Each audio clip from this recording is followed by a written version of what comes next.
Muitos pais entregam a vida dos seus filhos nas mãos da psicologia moderna, sem perceber que por trás de conselhos aparentemente inofensivos existe uma visão de ser humano que pode destruir a autoridade dos pais e enfraquecer o caráter das crianças. Olá, eu sou Priscila, orientadora familiar e me baseio na educação clássica. Neste vídeo eu quero falar com você, pai, mãe, educador, sobre os 6 perigos da psicologia moderna na educação das nossas crianças. Nunca se falou tanto de psicologia e nunca tivemos uma geração tão frágil e tão doente. Será coincidência ou consequência? Queridos pais, hoje eu quero conversar com vocês sobre um tema que parece complicado, mas que está muito presente na vida de todas as famílias, a psicologia moderna. Talvez você nunca tenha parado para pensar nisso, mas muitas das ideias que você ouve em programas de televisão, nas redes sociais ou até em consultórios psicológicos vêm de uma visão de ser humano que é muito diferente daquela que a educação clássica sempre defendeu. E quando essas ideias entram na educação dos nossos filhos, elas podem causar sérios problemas. O que eu quero aqui não é demonizar a psicologia. Pelo contrário, existem áreas muito boas, profissionais sérios e competentes, com um conhecimento que pode sim ajudar bastante as nossas famílias. Mas precisamos abrir os olhos para os perigos da psicologia moderna, principalmente quando a comparamos com os princípios sólidos da educação clássica. A educação clássica, ela sempre partiu de uma visão integral do ser humano, corpo, mente e alma. O homem não é apenas um conjunto de impulsos biológicos ou de traumas emocionais. Ele é capaz de pensar, de escolher e de agir com liberdade. Ele foi feito para a verdade, para o bem e para a beleza.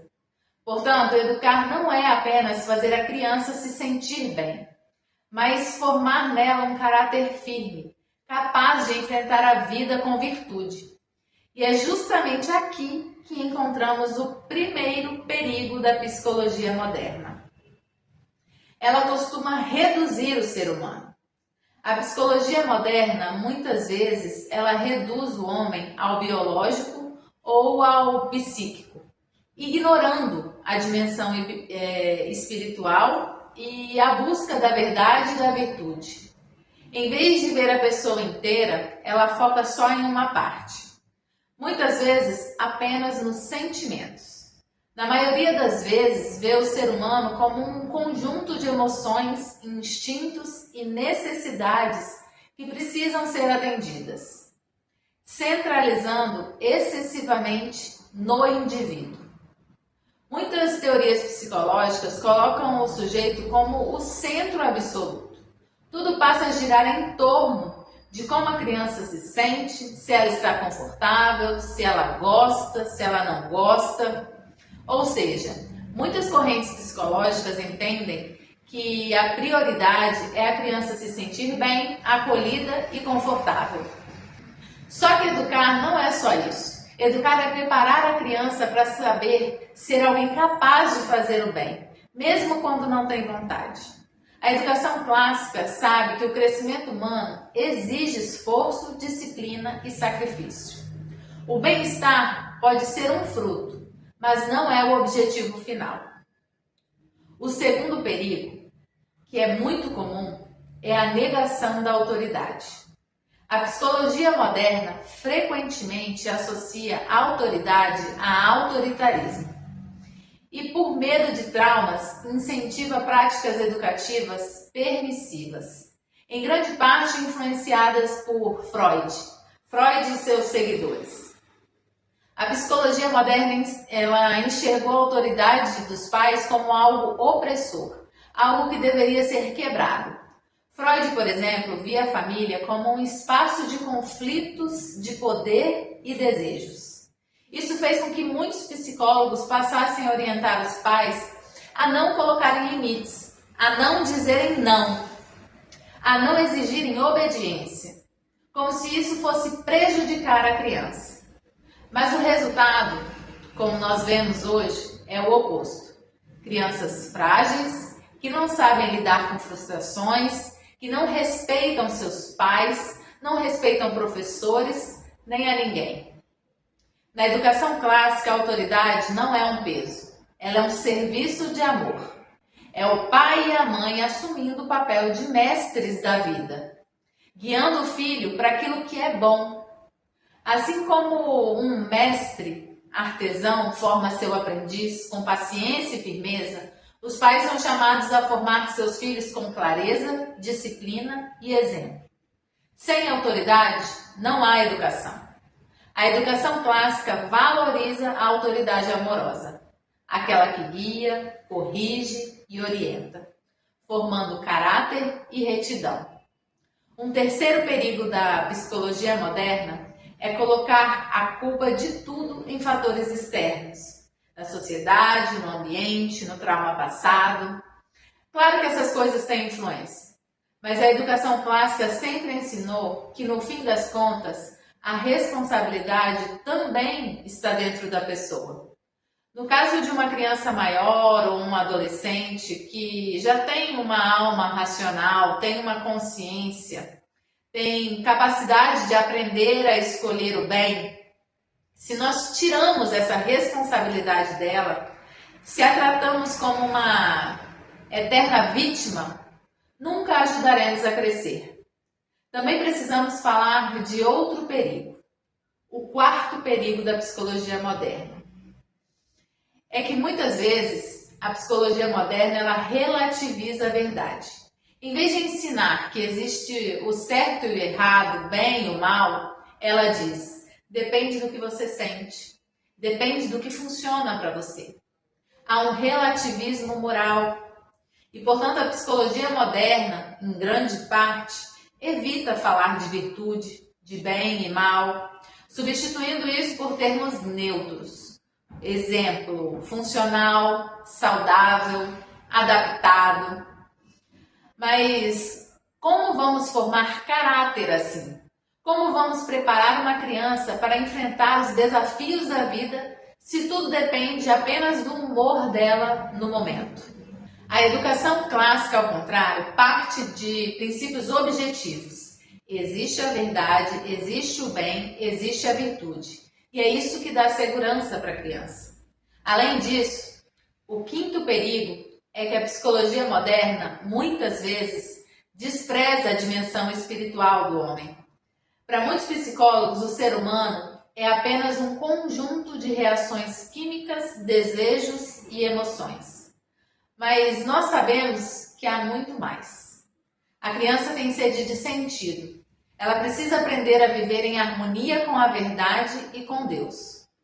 Quando a psicologia esquece essa dimensão, ela mutila o ser humano. E antes de falar do sexto e último perigo, que eu considero o pior, curta esse vídeo, compartilhe, inscreva-se no canal.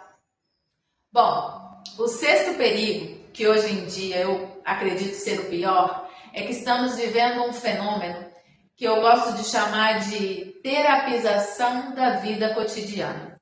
E o que significa isso, Priscila? Significa que situações comuns do desenvolvimento infantil, que sempre existiram e sempre foram superados com educação firme e paciente, estão sendo cada vez mais tratadas como doenças ou transtornos. Birras, medos da infância, inseguranças próprias de adolescência, dificuldades de concentração, timidez, tudo isso que faz parte do amadurecimento natural, normal do ser humano, está sendo transformado em um problema clínico, em uma patologia. Ou seja, algo que precisaria necessariamente de um diagnóstico e de uma intervenção profissional. O problema disso é que os pais passam a se sentir incapazes diante de qualquer dificuldade. Ao menor sinal de birra ou insegurança, já pensam: meu filho tem algum transtorno, preciso levar na terapia, precisa de remédio. O que antes era entendido como uma fase de aprendizado, agora é visto como uma doença. A educação clássica, ela sempre enxergou essas fases como etapas naturais do crescimento humano. Sim, a criança faz birra, mas isso é justamente a oportunidade de aprender a dominar suas emoções. Sim, o adolescente passa por inseguranças, mas isso é justamente a chance de aprender a fortalecer a sua identidade.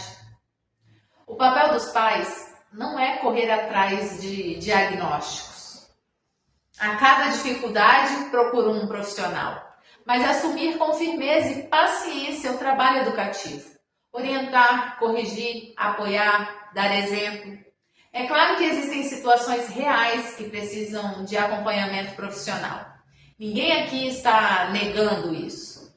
Mas quando tudo vira diagnóstico, quando todo comportamento é visto como doença, nós tiramos da criança aquilo que é mais importante: a possibilidade de amadurecer pela experiência, pela disciplina e pela virtude. Pais, não tenham medo dos problemas comuns da infância. Eles não são monstros a serem combatidos com rótulos ou com laudos, mas são oportunidades preciosas para educar e formar caráter. Agora talvez você esteja se perguntando: mas então eu não devo levar meu filho a um psicólogo? Não é isso que eu estou dizendo. O que eu quero é que você, como pai e mãe, não entregue cegamente seus filhos a qualquer teoria psicológica. Muitos psicólogos modernos, sem perceber, acabam reforçando justamente os erros que enfraquecem a educação. E isso pode atrapalhar a formação do caráter da criança. Qual é então o caminho, Priscila? O caminho é sempre a prudência.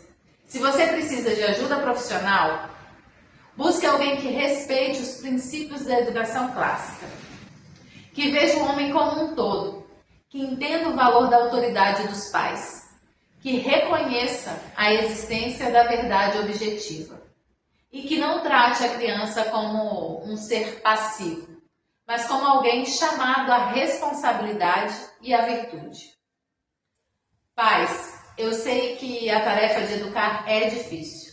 Sei que às vezes, diante das birras, das crises de adolescência, da rebeldia, vocês se sentem perdidos. Mas nunca esqueçam, vocês são os primeiros educadores. A psicologia pode ajudar, mas não substituir a missão de vocês.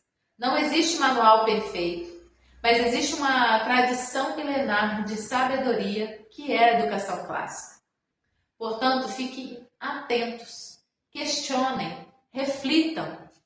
Não aceitem qualquer conselho só porque vem com o selo de psicologia.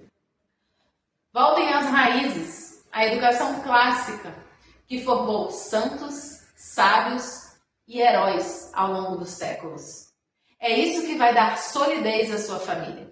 A psicologia moderna ajuda quando ilumina aspectos do comportamento e das emoções, mas torna-se defeituosa quando se esquece da visão integral do homem, da finalidade moral da educação e do papel da virtude na formação do caráter.